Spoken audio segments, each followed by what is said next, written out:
बिस्मिल्लाहिर्रहमानिर्रहीम। अस्सलाम वालेकुम। प्रोग्राम सेहत की बातें लेके आपका अली बुखारी हाजिर खिदमत है।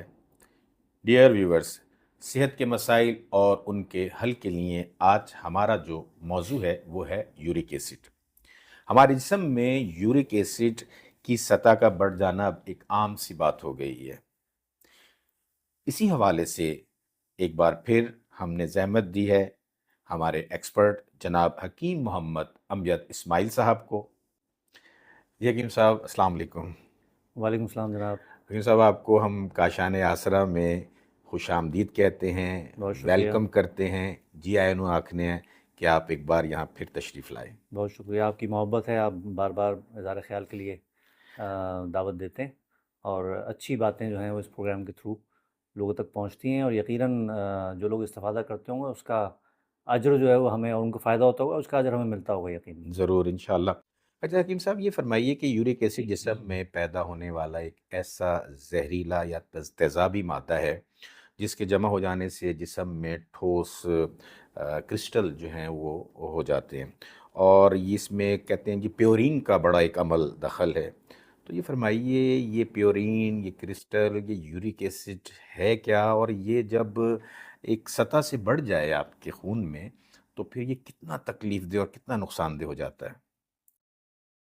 जी, बुखारी साहब, बहुत ही बकरीद अभी गुज़री है, बड़ा इम्पोर्टेंट टॉपिक इस हवाले से, क्योंकि एक आम कॉन्सेप्ट जो है यूरिक एसिड के हवाले से वो ये है कि जी गोश्त का इस्तेमाल जो है वो यूरिक एसिड को बढ़ा देता है। और अमूमन मतलब अरसा दराज से हम इसी थ्योरी को लेके जो है वो चल रहे हैं, लेकिन अब चीज़ें जो हैं वो बहुत तेज़ी के साथ चेंज हो रही हैं। जी, जब मैंने कुछ चीज़ों को पढ़ा फिर और मैंने फिर अपनी एज ए प्रैक्टिसिंग तबीब जब मैंने अपनी प्रैक्टिस को देखा, जी। तो मुझे उसमें काफ़ी हद तक मुताबिकत नज़र आई। हुँ, और हम अब आज देखते हैं कि जब ये जो यूरिक एसिड का पेशेंट आता है, तो उसमें हर तरह के लोग होते हैं। जी, उसमें गरीब गुरबा भी हैं, उसमें खाते-पीते लोग भी होते हैं।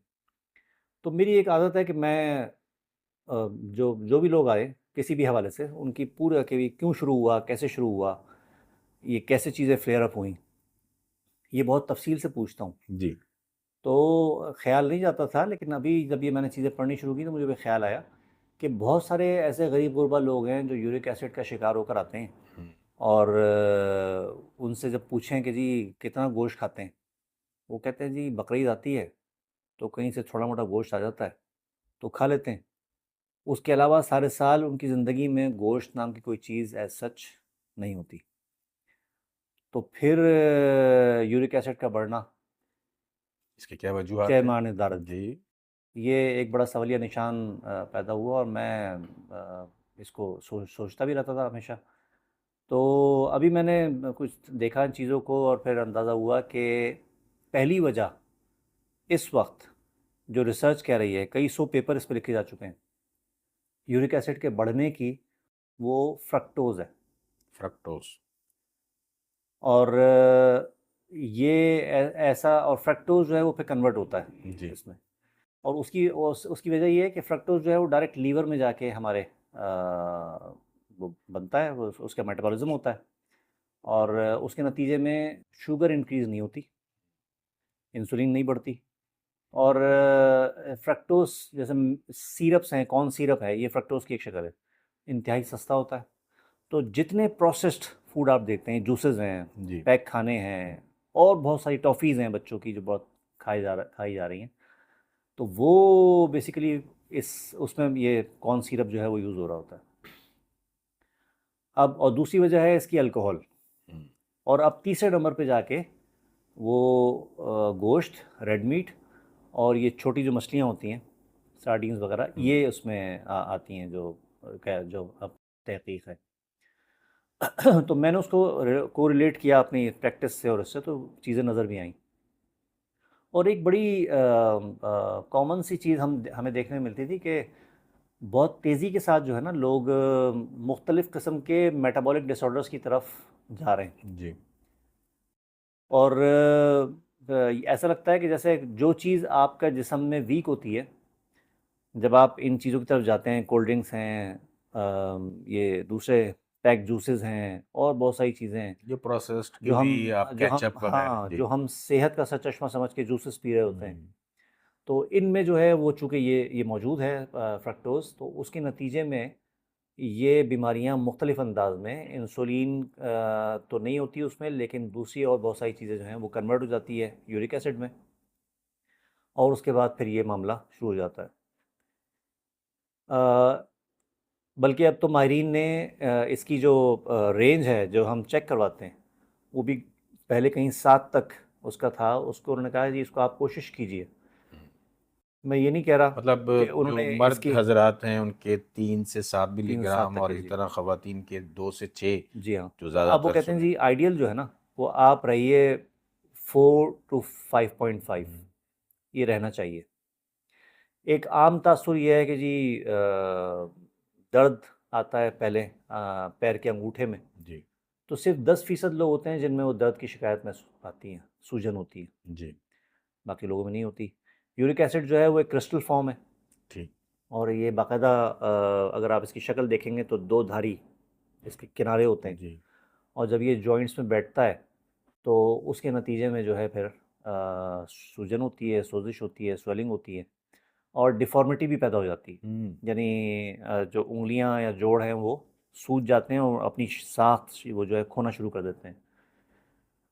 फिर एक चीज़ और कि कैसा होता है इसका पेन, जब लोग रेस्ट कर रहे होते हैं और सो के उठते हैं, तो उस वक्त इसका दर्द जो है वो बेतहाशा होता है, क्योंकि ये सिडेट करता है, बॉडी में बैठ जाता है। हम्म, ठीक है, और जब आप चलना शुरू करते हैं, सर्कुलेशन ऑफ ब्लड बेहतर होती है, तो उसके बाद जो है फिर आपके दर्द जो यूरिक एसिड वाली ख़ास अलामत है, यूरिक एसिड वाले के दर्द जो है वो कम होना शुरू हो जाता है। ये इसमें अगर हम कैटेगराइज करें इसको, जी।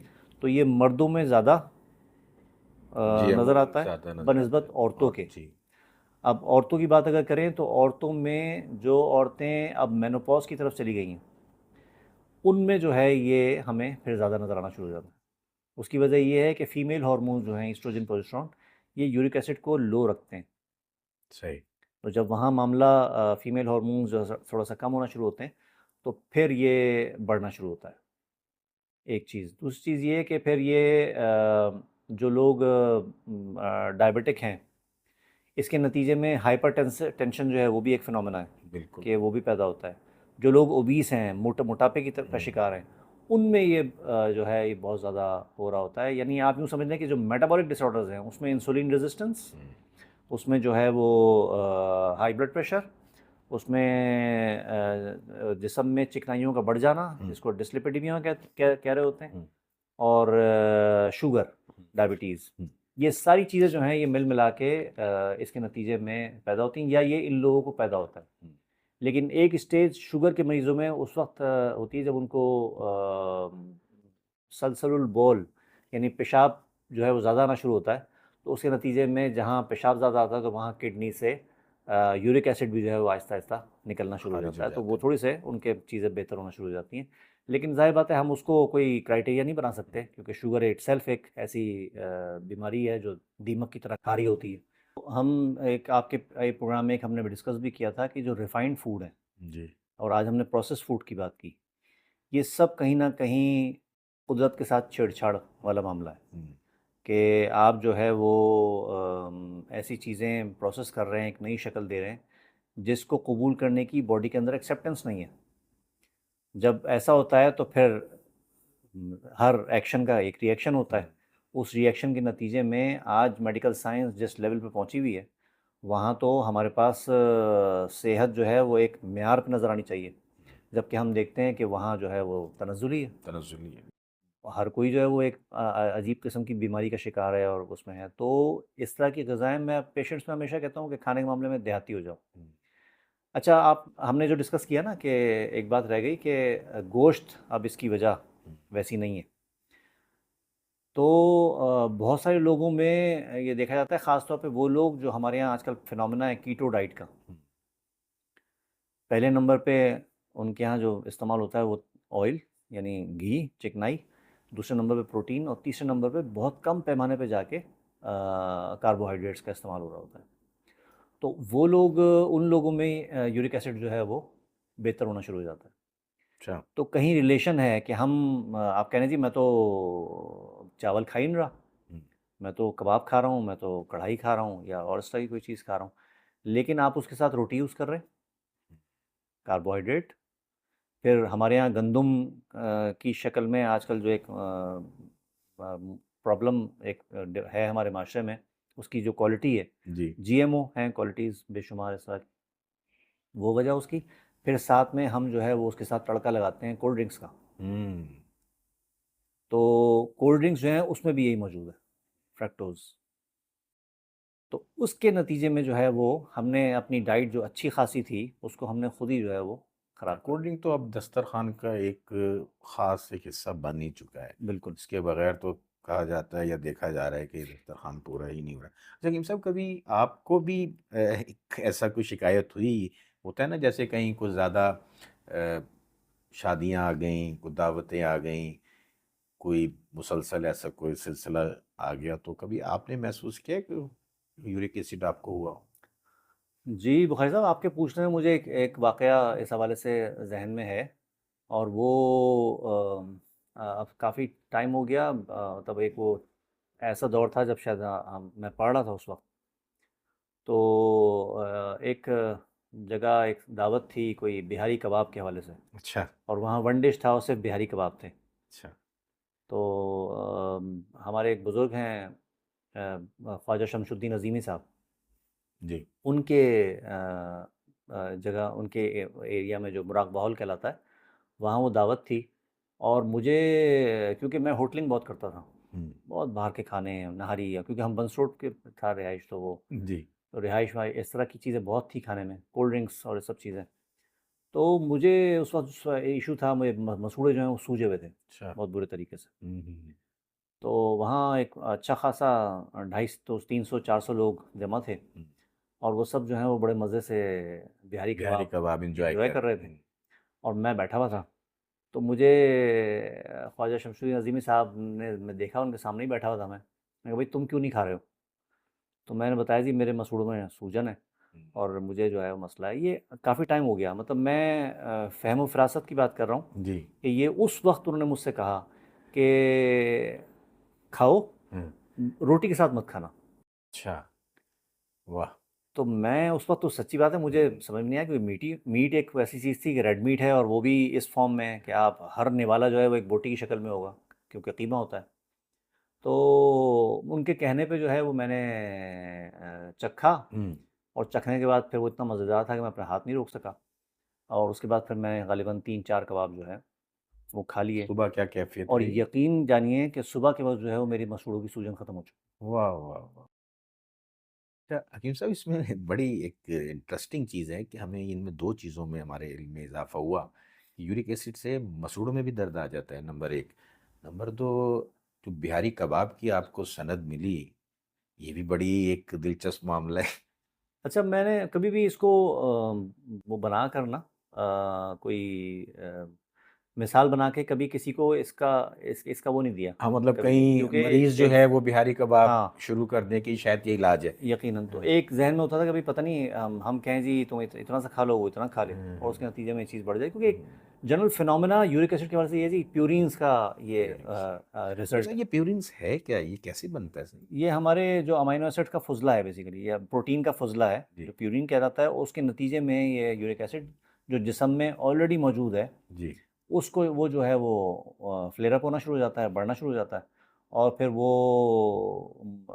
उसके वो निकल नहीं पाता और जमा होता है जॉइंट्स में और उसमें और फिर नुकसानात पैदा करता है। ये बेसिकली यूरिक एसिड क्या है। ज़्यादा से ज़्यादा नुकसानात हो सकते हैं अगर ये यूरिक एसिड? आपने जो पूछा कि सूजन थी और उसके उसमें और क्या, उसमें स्वेलिंग, गम स्वेलिंग जो है बहुत आती है। हुँ, एक पेशेंट मैंने मैंने मुशाहिदा किया जिसमें उसके होंठ जो हैं, हुँ। वो बाकायदा एक छोटी सूंड की शक्ल में लटक जाया करते थे। ओह!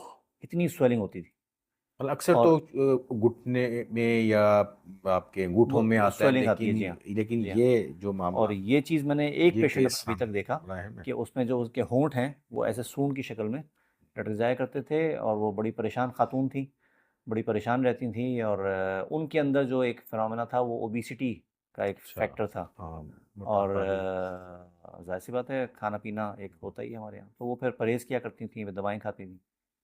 तो ये भी एक उसका फैक्टर है, और मसूड़ों वाला तो मैंने आपको खुद बताया आपने जी उसमें। जी। तो एक टूटन, एसिड्स का बढ़ जाना जिस्म में, एक अनड्यू थकावट, टूटन, आदमी बहुत थका-थका रहता है, वो कहता है जी मैं, मतलब कोई किसी काम में दिल ना लगना।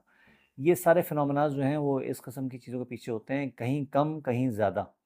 कहीं ये जो अंगूठे का जो दर्द और उसका सिम्पटम है, उसके बगैर भी ये चीज़ें जो हैं वो हमें नज़र आ रही होती हैं। अच्छा, इसके नुकसानात कहाँ तक हद तक हो सकते हैं? मिसाल अक्सर सुनने में आता है, बल्कि लोगों को देखने में भी आया है कि जिनको ये शिकायत रहती है तो गुर्दों में को पथरियाँ भी इकट्ठी हो जाती हैं, ऐसा कुछ है? बिल्कुल, यूरिक एसिड की पथरियाँ बनती, हुँ। और जो पथरी के नुकसानात हैं, उसके नतीजे में आपका जो गुर्दा है, वो अपनी सेहत के एतबार से अपनी साख्त ख़राब कर रहा होता है। अच्छा हकीम साहब, ये तो हम बात कर रहे हैं यूरिक एसिड की वजूहात की और इसके नुकसानात की। अच्छा फरमाइए, इसकी कोई इलाज, परहेज़, कोई ग़िज़ाएँ, दवाएँ क्या तजवीज़ करेंगे? सबसे पहली चीज़ ये कि जिनको नहीं हुआ उनको ना हो, अच्छा, ना हो, ये बहुत ज़रूरी है। पहले से हिफाज़ती इंतज़ामात डिफेंसिव रखें। शील्ड के तौर हुँ, पे, जो हुँ, हम जिस माहौल में रह रहे हैं, हुँ, जो खाने हम खा रहे हैं, जिस तरह की चीज़ें, तो मैंने 2 चीज़ें बुनियादी की कि रिफाइंड फूड, प्रोसेस्ड फूड, ठीक है।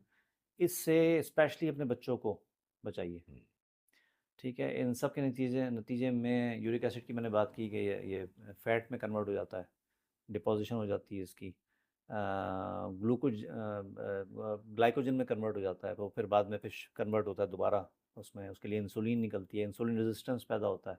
सही।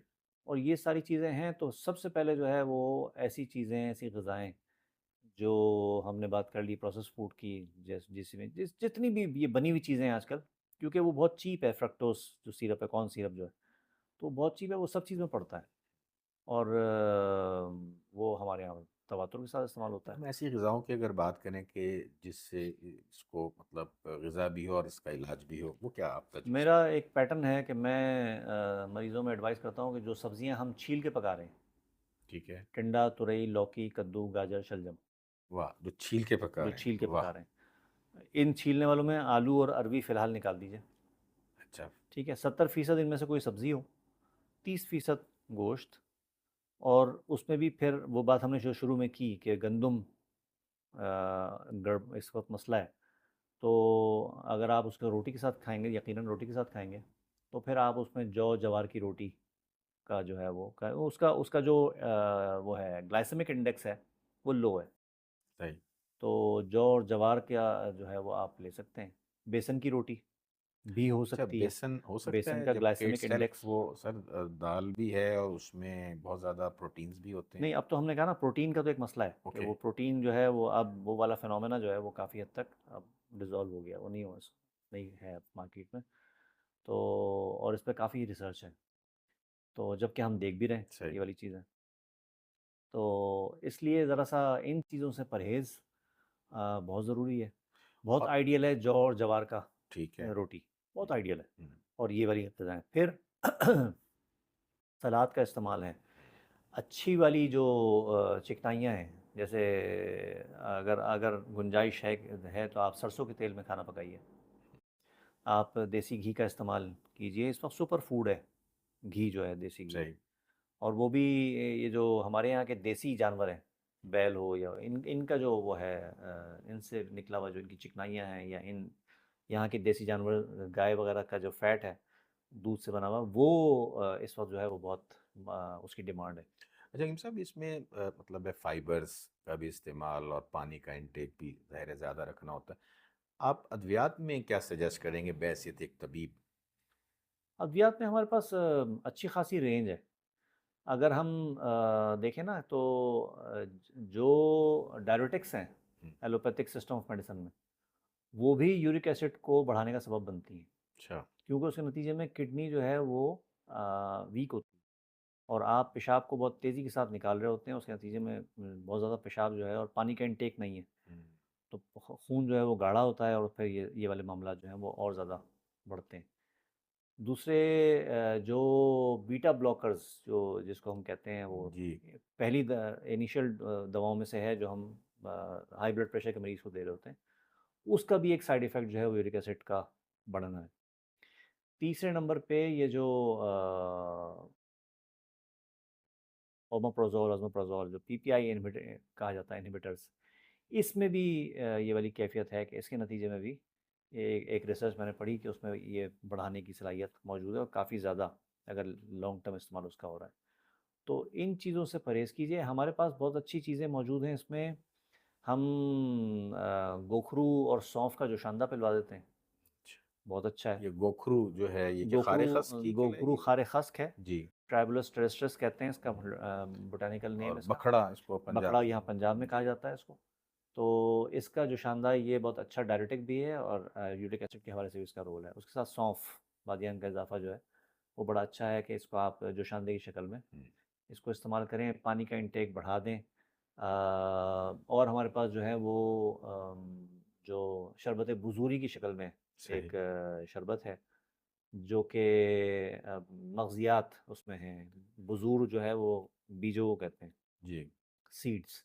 तो वो उससे बना हुआ है, उनमें भी डायरेक्ट इफ़ेक्ट है, लेकिन साथ-साथ जो अच्छी बात इसमें ये है कि वो किडनी की साख़्त को मुतासिर नहीं करते।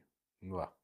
डायरेटिक्स तो हैं, लेकिन किडनी की साख़्त को मुतासिर नहीं करते। फिर हमारे पास मादनी दवाओं में कुछ चीज़ें हैं, जैसे जवाखार है, जैसे नौशादर है, जैसे सज्जी है। जवाखार जो है वो जौ के पौधे से नमक बनाते हैं, उसको कहते हैं। फिर नौशादर है, या कलमी शोरा है। तो इस तरह की कॉम्बिनेशंस इनका जो हैं वो कैसे कॉम्बिनेशन सर बनाएँगे अगर आप? हमारे यहाँ बहुत कॉमनली यूज़ होता है जवाखार, नौशादर, कलमी शोरा। साथ में उसमें हम ये जो खार खस्क है, इसको भी ऐड कर देते हैं। तो और इसको और बेहतर करना हो तो उसको शरबत बुज़ूरी के साथ दे दें। मतलब या इनको इनको क्या बॉयल करके इनको और नहीं, इनको ये तो मादनियात है ना, तो इसको पीस कर ये तो पाउडर फॉर्म में पीस दिया गए जाता है। लेकिन जो खारे-खस लेकिन खार खस और बादियान जो है वो बॉयल करके बादियान वो बॉयल करना है। 3-3 ग्राम 4-4 ग्राम ले लीजिए आप, जी। और उसको बॉयल कीजिए जो शानदा बना के, सुबह और शाम। उसमें शरबत बुज़ूरी ऐड कर देंगे तो एक नया इम्पैक्ट उसमें आ जाएगा। तो मेरे ख़्याल में बादियान तो अवेलेबल उसमें मौजूद है बुज़ूरी में। खार खस मेरे जहन में नहीं आ रहा। तो ये हो सकता है इस तरह। तो एक अच्छा कॉम्बिनेशन बनता है और बहुत अच्छे रिज़ल्ट आते हैं। हकीम साहब अक्सर मरीजों का इलाज करते हुए कुछ अतिब्बा का ये भी कहना है कि वो यूरिक एसिड का कोई मरीज उनके पास आता है तो वो उसको पहले परहेज एक हफ्ते का बताया जाता है कि आपको कोई दवा नहीं दी जा रही, आप पहले अपनी डाइट पे कंट्रोल करके फिर आइए। तो इस पे आप कितना आप बेहतर समझते हैं? यकीनन हमारा जो इलाज का फ़लसफ़ा है तिब्बी यूनानी में, वो दवा बाद में आती है और परहेज़ पहले आता है। सही। तो अगर आप इसको फ़ॉलो करवाते हैं कोई भी तबीब, तो ये बहुत अच्छा फ़िनोमेना है कि हम डायरेक्ट दवा के ऊपर ना जाएँ।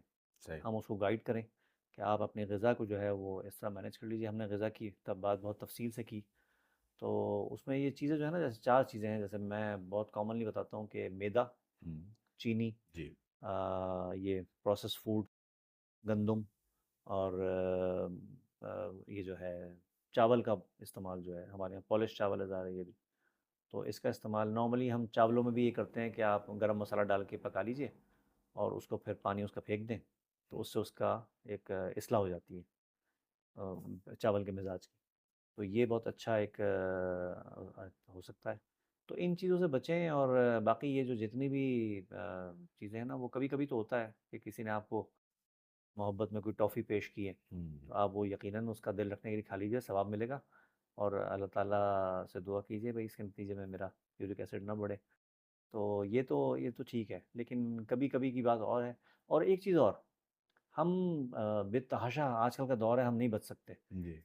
मुझे हमेशा जब मैं खाने-पीने की और उसकी बात करता हूँ तो एक कानून है कुरान शरीफ का, कुलू वशरबू वला तुसरिफू। हम्म। खाओ-पियो, कॉफ़ी। इसराफ मत हाँ, करो। हाँ। तो ये जो पुरखोरी है, हम्म। ये हमें बहुत सारी एक यूँ कह लें कि खाई में लेके जा रही होती है। और हम खुद अपने हाथों से अपने जायके के चक्कर में और उसके चक्कर में, क्योंकि हमारे यहाँ वर्जिश का फिनोमेना ख़त्म हो गया है। जी। हम मेहनत नहीं कर रहे, हम वॉक नहीं कर रहे, हम बैठे हुए हैं और हम सर्च कर रहे होते हैं कि क्या चीज़ जो है वो बहुत ज़्यादा ताकतवर है, जो मुझे कैलोरीज़ के एतबार से अच्छी है। हम्म। इनपुट पे बहुत फोकस है, आउटपुट पे फोकस नहीं है। सही। तो इसकी मैनेजमेंट जो है, ख़ास जितने मेटाबॉलिक डिसऑर्डर्स हैं, इसमें सिर्फ लाइफ़स्टाइल, जब तक आप नहीं करेंगे दवाएं, आप पिंग पोंग खेलते रहिए सारी ज़िंदगी, वो चलता रहता है। और हम देख रहे हैं आजकल लोग सिर्फ दवाओं पे ही इक्तफा कर रहे होते हैं, तो नताइज जो हैं वो नहीं आते, अच्छे नताइज नहीं आते।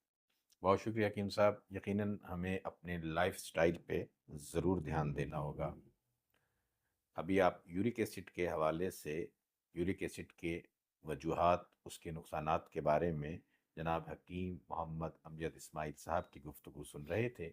इन्हीं अल्फाज के साथ आपका अली बुखारी इजाज़त चाहता है। अल्लाह ने के बाद।